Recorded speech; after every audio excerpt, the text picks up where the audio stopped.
کبھی ایک زمانے میں گلستان نامی ایک حسین سلطنت ہوا کرتی تھی۔ سلطنت میں ایک خوبصورت محل تھا۔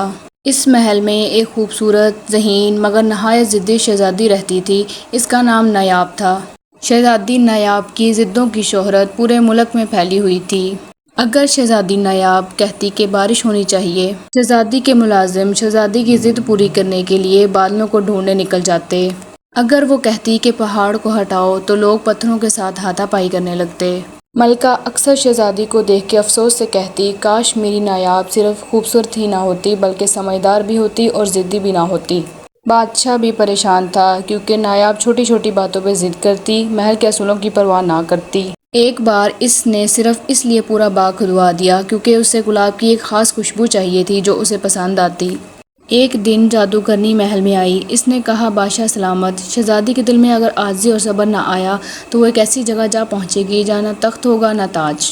شہزادی نے ہنس کے جواب دیا، میری قسمت میں صرف محل ہے۔ جادوگرنی سن کر غائب ہو گئی۔ اگلی صبح جب نایاب اٹھی تو وہ محل میں نہیں ایک جھونپڑی میں تھی۔ ایک کسان عورت آمنہ نایاب کو دیکھ کر بولی، اٹھو لڑکی، کام پر چلنا ہے۔ نایاب چیخی، میں شہزادی ہوں، تمہیں پتہ نہیں میں کون ہوں؟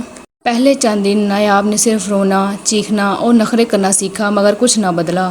اب اسے شہزادی نہیں نایاب کہتے تھے۔ آہستہ آہستہ اس نے پانی بھرنا سیکھا اور پھر وقت کے ساتھ ساتھ اس نے لکڑی کاٹنا بھی سیکھ لیا اور ساتھ کھانا پکانا سیکھا اور ان کاموں کے ساتھ ساتھ زندگی کی قدر اور سچائی سیکھی۔ ایک دن گاؤں میں حادثہ ہوا، ندی میں سیلاب آ گیا اور ندی کا پل ٹوٹ گیا۔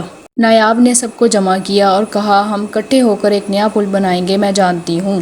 لوگ حیران تھے۔ 3 دن میں نیا پل تیار ہو گیا۔ پھر ایک دن آمنہ نے نایاب سے کہا، اب تم تیار ہو، تم دل سے شہزادی بن چکی ہو، اور مسکرا کر بولی، اب تم واپس جا سکتی ہو۔ نایاب محل لوٹی۔ اس بار اس کے انداز میں نرمی، لہجے میں محبت اور باتوں میں عقل تھی۔ بادشاہ اور ملکہ نایاب کو دیکھ کر بہت خوش ہوئے۔ ان کی آنکھوں میں خوشی کے آنسو تھے۔ نایاب نے خادموں سے معافی مانگی اور ایک ایسا اسکول کھولا جہاں بچوں کو سکھایا جاتا کہ صرف طاقت نہیں، محبت ہی اصل دولت ہے۔